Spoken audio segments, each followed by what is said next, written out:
கிடைத்திருக்கக்கூடிய செய்தி. நடிகர் தனுஷ் தொடர்பான தயாரிப்பாளர்கள் சங்க தீர்மானத்திற்கு நடிகர் சங்கம் கண்டனம் தெரிவித்திருக்கிறது. தனுஷ் பற்றி எந்த புகாரும் அளிக்கப்படாத நிலையில் கலந்தாலோசிக்காமல் தீர்மானம் நிறைவேற்றுவதா எனவும் அச்சங்கம் கேள்வி எழுப்பியிருக்கிறது.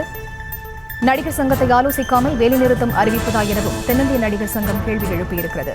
அண்மை செய்திகளாக பார்த்து வருகிறோம்.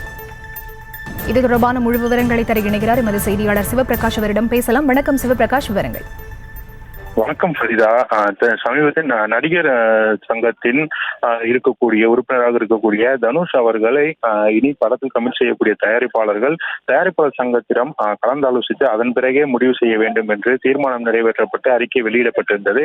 இதற்கு தற்போது தென்னிந்திய நடிகர் சங்கமானது எதிர்வினையாற்றி இருக்கின்றது. அவர்கள் வெளியிட்டுள்ள அறிக்கையின்படி கடந்த 21/6/2024 அப்போது தென்னிந்திய நடிகர் சங்கத்தின் நிர்வாகிகளுடன் தயாரிப்பாளர் சங்க நிர்வாகிகள் நடத்திய ஆலோசனையின் போது இதன் பிறகு முன்னறிவிப்பின்றி எந்த நடவடிக்கைகளும் இருக்காது என்றும் அதில் மிக முக்கியமாக ஆதாரங்கள் ஆவணங்கள் இல்லாமல் எந்த நடவடிக்கையும் எடுக்கப்படாது என்றும் அந்த அவர்கள் மீது நடிகர்கள் மீது வரக்கூடிய புகார்கள் குறித்து நடிகர் சங்கத்துக்கு தெரிவிக்கப்படும் என்றும் முடிவெடுக்கப்பட்டிருந்தது. ஆனால் எந்த விதமான அறிவிப்பும் இன்றி எந்த விதமான புகாரும் கொடுக்காமல் திடீரென நடிகர் தனுஷ் மீது ஒரு நடவடிக்கை எடுப்பதாகவும் அதனை செய்தி ஊடகங்கள் மூலமாக அறிக்கையாக வெளியிட்டிருப்பதும் கண்டனத்திற்குரியது என்று கூறியிருக்கின்றன. அதே போல தற்போது தென்னிந்திய திரைப்பட தயாரிப்பாளர்கள் சங்கமானது வருகின்ற நவம்பர் மாதம் முதல் படப்பிடிப்புகளை நிறுத்துவதாகவும் அறிவித்திருந்தது. இதுவும் தமிழ் சினிமாவில் மிக முக்கியமான ஒரு சங்கமான நடிகர் சங்கத்தை கலந்தாலோசிக்காமல் தொழிலாளர்களின் வாழ்வாதாரத்தை பாதிக்கக்கூடிய இந்த முடிவினை எந்த விதமான ஒரு கலந்தாலோசனை இல்லாமல் எடுத்திருப்பதும்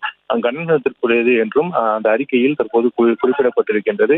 தயாரிப்பாளர் சங்கத்தையும் நடிகர் சங்கத்தையும் பொறுத்தவரையிலும் தமிழ் சினிமாவின் இரு தூண்களாக இருக்கக்கூடிய இரு சங்கங்களும் தற்போது இப்படி ஒருவரின் தீர்மானத்திற்கு எதிராக மற்றொரு தீர்மானம் நிறைவேற்றுவது, அறிக்கை வெளியீடு என இத்தனை நாட்கள் அவர்களுக்கு உள்ளாக இருந்த இந்த பிரச்சனையானது தற்போது பூதாகரமாக பிடிக்க தொடங்கி இருக்கிறது.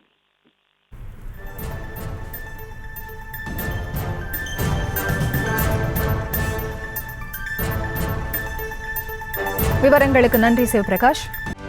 செய்திகளை உடனுக்குடனும் துல்லியமாகவும் தெரிந்து கொள்ள சப்ஸ்கிரைப் பண்ணுங்க.